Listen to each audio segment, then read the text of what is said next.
তারা বলেছিল এটা স্বাধীনতা বিরোধী যুদ্ধ, তারা বলেছিল এটা স্বাধীনতা এনে দেবে ইরাককে।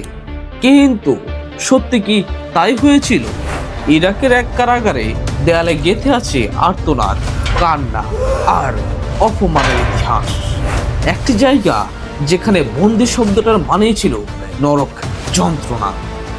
সেখানে একাধারে নারী পুরুষ সবাই হারিয়েছে তাদের সম্মান, তাদের অধিকার, তাদের মানবতা। এই কারাগারের নামটি ছিল আবু গারেব। আমেরিকান সেনাদের হাতে বন্দীদের উপর চালানো হয়েছে এমন সব নির্যাতন যা শুনলে শিউরে উঠবে যে কোনো বিবেকবান মানুষ। যেমন বৈদ্যুতিক শক, নগ্ন করে দাঁত করিয়ে রাখা, কুকুর দিয়ে ভয় দেখানো, যৌন নির্যাতন, এমনকি খুন। এই কারাগার হয়ে উঠেছিল একটা ভয়ঙ্কর প্রতীকী, যেখানে আইন, ন্যায় বিচার, এমনকি মানবাধিকারের কোনো অস্তিত্বই ছিল না।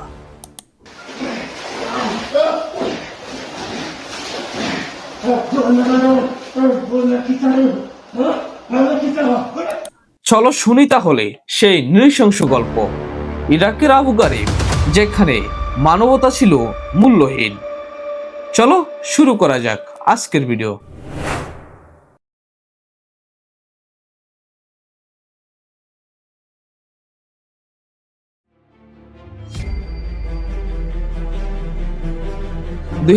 সালে আমেরিকা ও তার মিত্র দেশগুলোর মুমূর্ষ আক্রমণে ইরাকের সাদ্দাম সরকারের পতন ঘটে। মার্কিন সেনা ও তাদের মিত্র বাহিনী ইরাকের গুরুত্বপূর্ণ কিছু স্থাপনা দখল করে নেয়। তার মধ্যে অন্যতম হচ্ছে আবু গারিব কারাগার। দখল হওয়ার সাথে সাথে কারাগারটির প্রবেশদ্বারে চেহারা বদলে যায়। আবু গারিব কারাগারের প্রবেশদ্বারে থাকা সাদ্দাম হুসাইনের ফোর্টেটের স্থান দখল করে নেয় উপরে উল্লেখিত উক্তির একটি সাইনবোর্ড। ইরাকের আবু গারিব শহরে অবস্থিত আবু গারিব কারাগারটি সাদ্দাম হুসাইনের আমলে পৃথিবীর অন্যতম কুখ্যাত কারাগার হিসেবে বেশ পরিচিত ছিল। বাগদাদ শহর থেকে প্রায় 20 মাইল পশ্চিমে এবং 280 একর জমির উপর তৈরি করা হয়েছিল এই কারাগারটি। সাদ্দাম হোসেনের সময় সেখানে প্রায় 50,000-এর মতো বন্দী আটক ছিল। আটককৃত বন্দীদের উপর অমানবিক নির্যাতন চালানোর জন্য কুখ্যাত ছিল এই কারাগারটি। 2003 সালে সাদ্দাম সরকারের পতনের পর সাধারণ জনগণ কারাগারটির সবকিছু লুট করে নিয়ে যায়।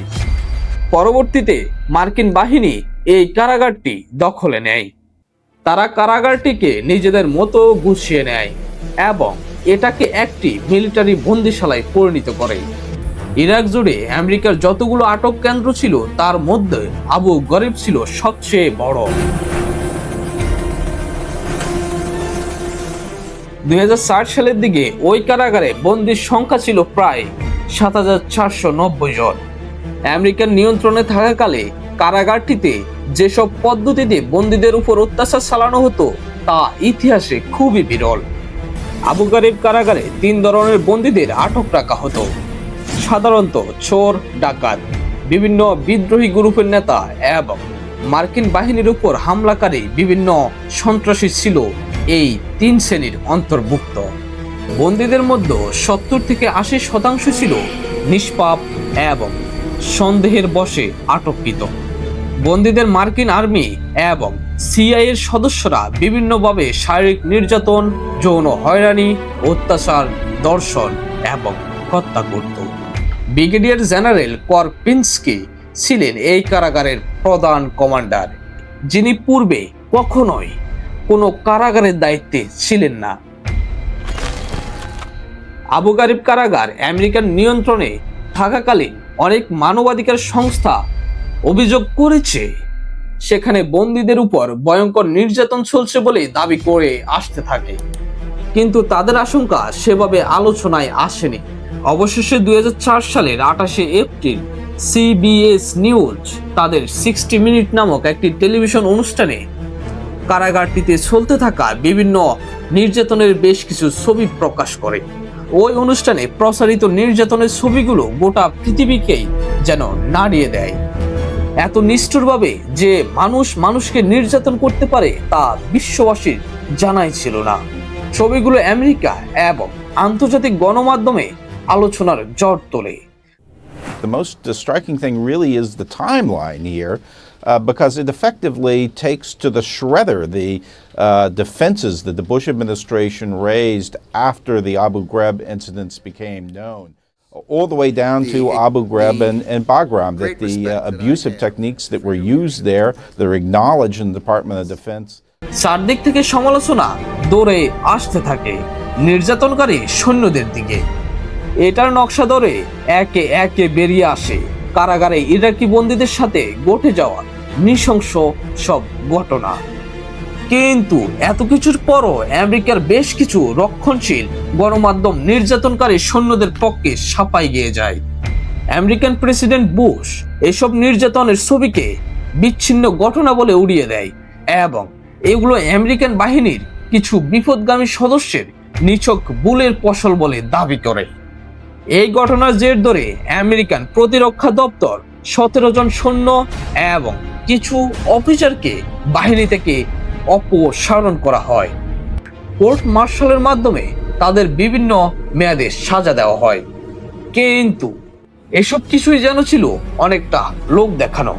কিন্তু বন্দী নির্যাতনের সাথে জড়িত থাকার অভিযোগ ওটা উচ্চ পদস্থ অনেক কর্মকর্তাই থেকে যায় দোয়া ছোঁয়ার বাহিরে। এমন কি ছিল ওই ছবিগুলোতে যার কারণে চারিদিকে এত সাড়া পড়ে যায়? আসলে সেসব ভাইরাল ছবি থেকে আবু গারিবে চালানো বর্বর নির্যাতন সম্পর্কে একটি ভালো ধারণা পাওয়া যায়। কারাগারটিতে চালানো বন্দী নির্যাতনের একটি চিত্র তুলে ধরা হলো।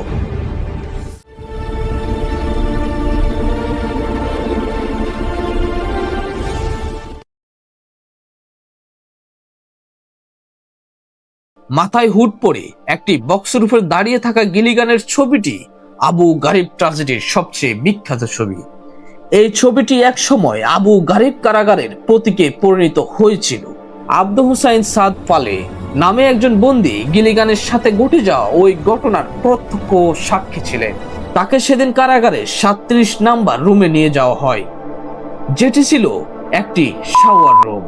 সেখানে আব্দু হুসাইন গিলিগানকে দেখতে পান, যাকে একটি বক্সের উপর দাঁড় করিয়ে রাখা হয়েছে এবং তার শরীর একটি মাত্র কম্বল দিয়ে ঢাকা ছিল। সে সময় একজন সৈনিক গিলিগানের মাথা বস্তা জাতীয় কিছু একটা দিয়ে ঢেকে দেয়। স্পেশালিস্ট সাবরিনা হারমান এবং স্টাফ সার্জেন্ট ইভান প্যাড্রিক গিলিগানের হাতের ও পায়ের আঙ্গুল এবং ফুরসাঙ্গের সাথে বৈদ্যুতিক তার লাগিয়ে দেয়।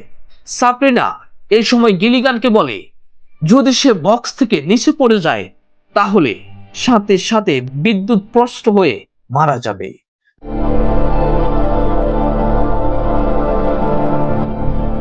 প্রচন্ড আতঙ্কে গিলিগান ওই অবস্থায় 1 ঘন্টার মতো দাঁড়িয়েছিল। পরবর্তীতে তদন্তকারী কর্মকর্তার কাছে সাবরিনা স্বীকার করেন যে তিনি গিলিগানের সাথে সামান্য মজা করেছিলেন। অন্যদিকে প্যাড্রিক তদন্তের সময় বলে, গিলিগান যদি বক্স থেকে পড়ে যেত তাহলে সে সত্যি সত্যি বিদ্যুৎ স্পষ্ট হয়ে মারা যেত।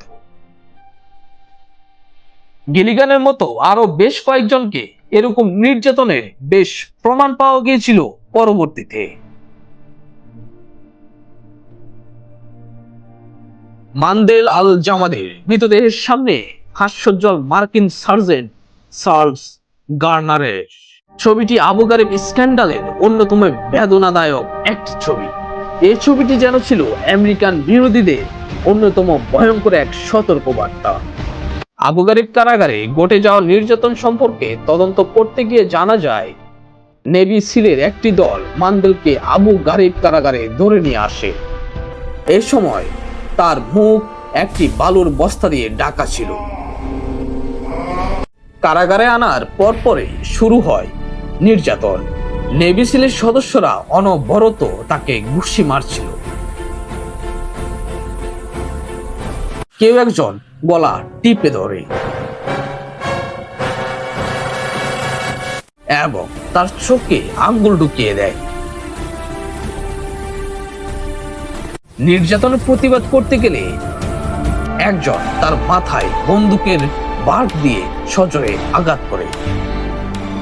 এক দফা নির্যাতনের পর মান্দেলকে নিয়ে যাওয়া হয় একটি সংগ্রামে। সেখানে সিআইএ এবং আর্মি ইন্টেলিজেন্সের কয়েকজন সদস্য তাকে জিজ্ঞাসাবাদ করতে শুরু করে। জিজ্ঞাসাবাদ করার 1 ঘন্টার মধ্যে মান্দেল আল জামাদি মৃত্যুবরণ করে বসে।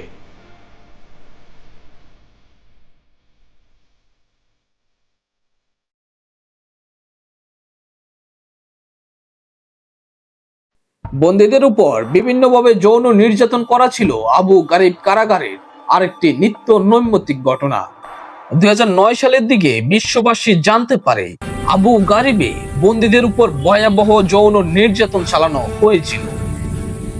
বিভিন্ন ছবি এবং প্রত্যক্ষদর্শীর বর্ণনায় এর প্রমাণ পাওয়া যায়। ওই কারাগারে আটক থাকা একজন বন্দী তদন্তের সময় বলে, আবু গারিবে থাকার সময় তিনি এক ইরাকি কিশোরকে ধর্ষণ করার একটি দৃশ্য দেখেছিলেন। তিনি দেখতে পান একজন আর্মি ওই কিশোরকে ধর্ষণ করছে। আমি তোকে ধর্ষণ করব। এবং একজন নারী সৈনিক সেই ঘটনার ছবি তুলছে।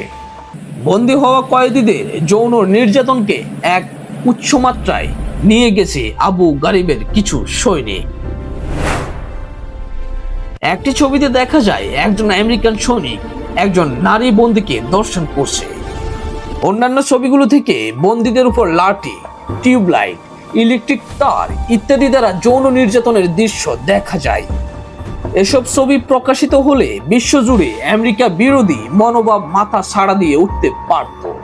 তাই বারাক ওবামা প্রশাসন এসব ছবি জনসম্মুখে প্রকাশ করতে বিরত থাকে।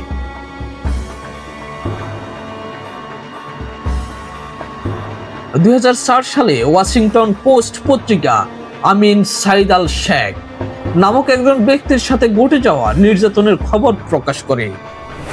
আমিন সাইদের ভাষ্যমতে তাকে সবার সামনে নগ্ন করা হয়েছিল এবং একজন সৈনিক তাকে ধর্ষণের হুমকি দিয়েছিল। ওই সৈনিক সাইদের নিতম্বে একটি মেয়ের ছবি এঁকে তাকে লজ্জাজনক ভঙ্গিতে দাঁড়িয়ে থাকতে বাধ্য করেছিল। 12 জানুয়ারি 2005 সালে নিউ ইয়র্ক টাইমস পত্রিকা আবু গারিব কারাগারে কাটানো কয়েকজন বন্দীর সাক্ষ্য প্রকাশ করে। পত্রিকাটির ওই রিপোর্ট থেকে জানা যায় বেশ কয়েকজন আমেরিকান সৈন্য কারাবন্দীদের উপর নির্যাতন চালাতো।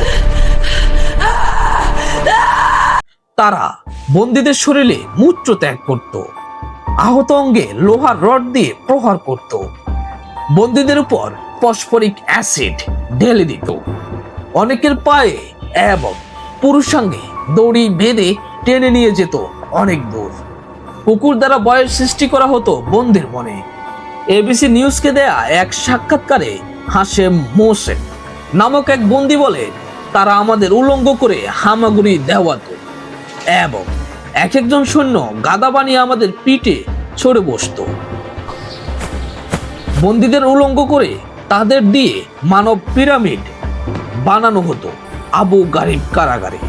হাশেম মোসেন নিজেও এই মানব পিরামিড নির্যাতনের ভুক্তভোগী ছিলেন। তারা সবসময় আমাদের অপমান করার চেষ্টা করত। আমেরিকার নারী সৈন্যরা আমাদেরকে দ্বিধাহীনভাবে উলঙ্গ করে ছবি তুলত, যেন এটা জড় বস্তুর খেলা।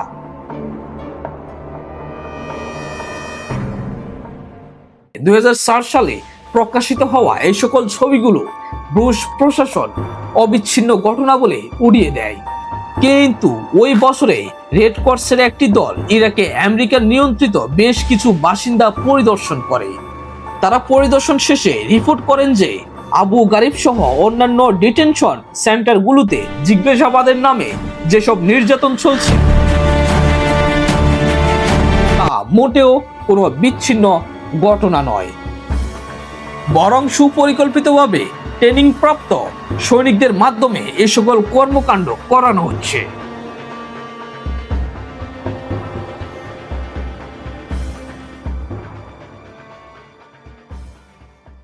আবু গারিব কারাগারে নির্যাতনের ঘটনা পৃথিবী জুড়ে নিন্দার ঝড় তোলে। ভ্যাটিকান সিটি এই নির্যাতনের ঘটনাকে 9/11 এর চেয়েও ভয়াবহ ঘটনা বলে উল্লেখ করে। ডেইলি ট্রিবিউন লেখে, রক্ত হিম করা এসব ছবি ইরাকের ভেতরে এবং বাহিরে আরো অসংখ্য মানুষকে আমেরিকা এবং ব্রিটেনের বিরুদ্ধে লড়াই করতে উদ্বুদ্ধ করবে।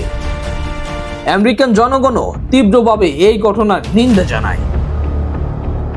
পরিস্থিতি খারাপের দিকে গেলে আমেরিকা 2006 সালের দিকে আবু গারিব কারাগারে থাকা 4,500 জন বন্দীকে অন্যান্য কারাগারে পাঠিয়ে দেয় এবং আবু গারিবের নিয়ন্ত্রণ ইরাকি সরকারের হাতে তুলে দেয়।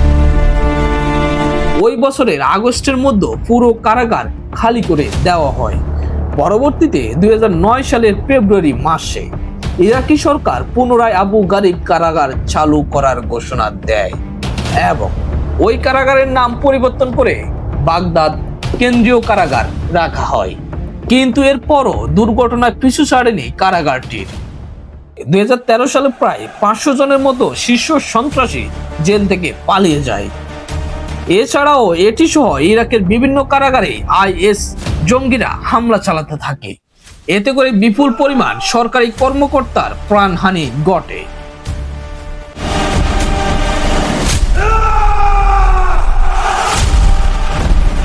অবশেষে 15 এপ্রিল 2014 সালে পুনরায় IS এর হামলার আশঙ্কায় ইরাক সরকার আবু গারিব কারাগারকে বন্ধ ঘোষণা করে।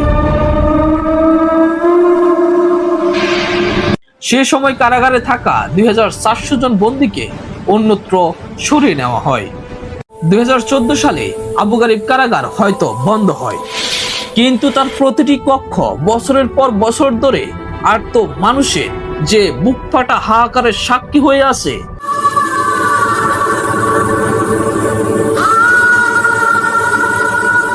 সেই হাহাকার আজও ভূত হয়ে তাড়িয়ে বেড়াচ্ছে ভুক্তভোগী মানুষগুলোকে, ইরাকের প্রতিটি নাগরিককে। তো বন্ধুরা, আজকের ভিডিও পর্যন্ত। দেখা হচ্ছে পরের কোনো ভিডিওতে কোনো রহস্য উন্মোচনে।